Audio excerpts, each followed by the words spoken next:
بعد من خانزاده بودم، من نوه حاج نصرت اسلامی بودم. برید این بنچاقای ثبت احوال مازندران رو در بریم ببین چند قواره زمین قدیر فروخت، میلیاردها تومن.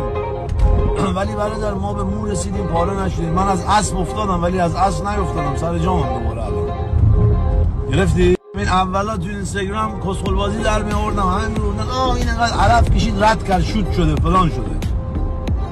من که میدونم کیا میگفتن. حالا همونا به من وایس میدن. افتخار مایی پرچم آوردی بالا، ایک میل پرچم تو کس ننت، پرچم آوردم بالا. عجب. علفم ترک کردم که میخواستم به همه بگم که آقا جان اگه از اون بالایی بخوام علف که علفه، آب کسکشم ترک میکنم. من کسکلید بکنم ول نمیکنم. الانم من میخوام تو خونه یه سری جوونا بکنم که آقایون همراه من باید سالم زندگی بکنیم. سالم.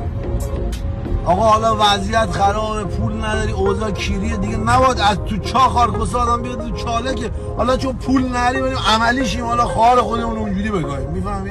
نیست دیگه. میخوام برم یه جایی اون نوک با شما زندگی بکنیم. حضرت